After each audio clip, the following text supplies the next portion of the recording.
तो राम राम सभी भाइयों को। आज की वीडियो में हम बात करेंगे एक ऐसी मोटिवेशनल कहानी के बारे में जो आपको बताएगी कि कभी किसी से कंपेयर नहीं करनी चाहिए, कभी किसी से तुलना नहीं करनी चाहिए।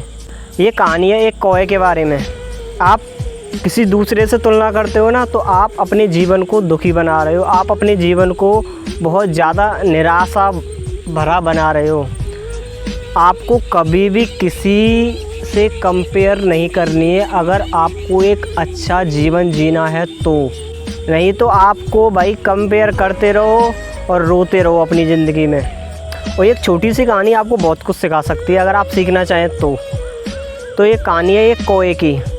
एक कौवा पेड़ पर बैठा हुआ रो रहा होता है। वह रो रहा होता है, पेड़ के नीचे से एक साधु निकल कर जाते हैं और रोने की जो आंसू की बूंद है वह साधु के हाथों पर गिरती है। अब साधु कौवे से बोलते हैं कि भाई तू क्यों रो रहा है? तो कौवा बोलता है ये खाक ज़िंदगी है, लोगों के घर पे जाता हूँ, लोग मुझे भगाते हैं, काँव करता हूँ, हर कोई मुझे भगाता है, कोई मुझे पालता नहीं है, काला कलर दिया है, ये ज़िंदगी है। तो इस पर साधु बोलते हैं कि चल मैं तुझे एक चांस दूँ कुछ बनने का, तो तू क्या बनना चाहेगा? तो कौवा बहुत खुश हो जाता है और वह कहता है अगर मुझे चांस मिले तो मैं बगुला बनना पसंद करूँगा। क्या भगवान ने उसको सफ़ेद कलर दिया है, पानी में चलता है, पैडल मारता है, किसी को पता ही नहीं चलता, क्या शांति से रहता होगा, क्या ज़िंदगी है उसकी। तो इस पर साधु बोलते हैं चल ठीक है मैं तुझे बगुला बना देता हूँ, पर मेरी एक शर्त है। वो बोलता है कौवा मैं आपकी हर एक शर्त मानने को तैयार हूँ, बताओ जल्दी। तो साधु बोलते हैं तू एक बार बगुले से मिल के आ और उससे पूछ क्या कि वह अपनी ज़िंदगी में खुश है या नहीं है। और कौवा खुशी के मारे झूमता हुआ जाता है बगुले के, और बगुले के पास जाकर बगुले से बोलता है बगुले भाई तुम कितने खुश रहते होंगे ना अपनी लाइफ में, भगवान ने तुम्हें सफ़ेद कलर दिया, पानी में पैडल मारते हो, किसी को पता नहीं चलता, लोग तुम्हारे सामने फ़ोटो खिंचवाते हैं, क्या अच्छी लाइफ है तुम्हारी, कितनी खुश रहते होंगे ना अपनी लाइफ में। तो बगुला बोलता है किसने बोला तेरे को, किसने बोला तेरे को मैं अपनी लाइफ में खुश रहता हूँ? तो इस पर कौवा बोलता है कि आप अपनी लाइफ में खुश नहीं हो? तो इस पर बगुला बोलता है हाँ मैं अपनी लाइफ में खुश नहीं हूँ, भगवान ने मुझे सफ़ेद कलर दिया है, ये मौत के बाद का कलर है, लोग मर जाते हैं तब उनके कफन में काम आता है सफ़ेद कलर।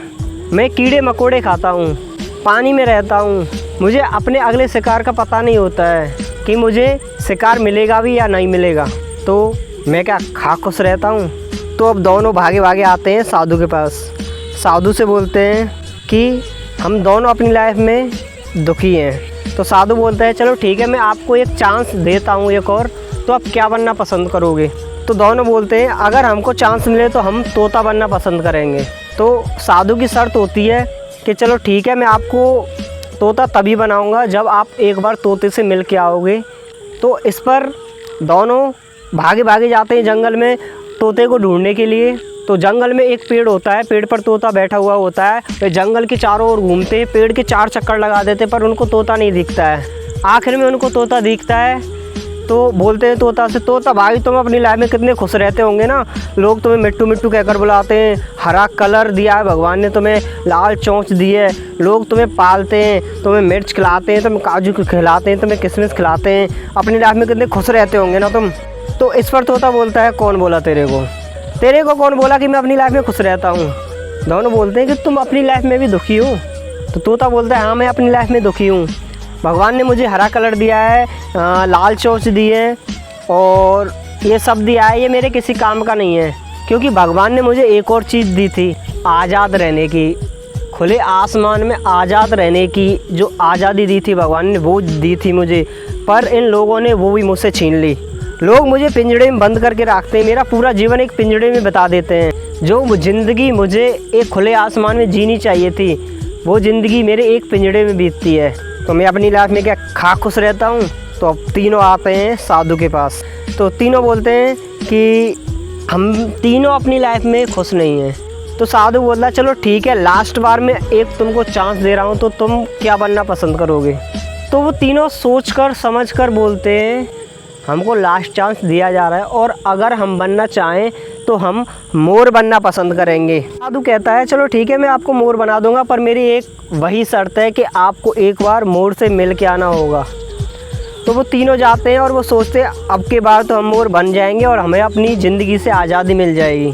तो वो भागे भागे जाते हैं मोर के पास और मोर से बोलते हैं, मोर भाई तुम अपनी लाइफ में कितने खुश रहते होंगे ना, भगवान ने तुमको इतने कलर के पंख दिए हैं, तुम नाचते हो तो घटा बरसती है, तुम नाचते हो तो बादल बरसते हैं, तुम्हारे नाचने का लोग इंतज़ार करते हैं, लोग तुम्हारी वीडियो बनाते हैं, तुम भारत के राष्ट्रीय पक्षी हो, तो अपनी लाइफ में कितने खुश रहते होंगे ना। तो मोर बोला, कौन बोला तेरे को कौन बोला कि मैं अपनी लाइफ में खुश रहता हूँ। तो तीनों इस पर स्तब्ध रह जाते हैं और बोलते हैं, तुम भी अपनी लाइफ में खुश नहीं हो। तो मोर बोलता है, हाँ मैं अपनी लाइफ में खुश नहीं हूँ, मुझे अगले घंटे का नहीं पता कि मेरे साथ क्या हो जाए। तो वो बोलते हैं, कैसे? तो मोर बताता है, मेरी जो माँ थी उनको शिकारियों ने मार दिया, मेरी माँ के पंखों को उनके शरीर से जिंदा नोचा गया है और मेरी माँ को कुछ पैसों के लिए लोगों ने मार दिया। अब ये पंख जाएंगी, लोग इसको कन्हैया जी की पंख समझकर मंदिर में लगाएंगे, पर उनको ये पता नहीं होता है कि ये पंख आई हैं एक पक्षी को मारने के बाद, और वो कहते हैं कि कन्हैया जी की पंख हैं, ये कन्हैया जी की पंख हैं, और बड़े चाव से प्रेम से उसे मंदिर में सजाते हैं।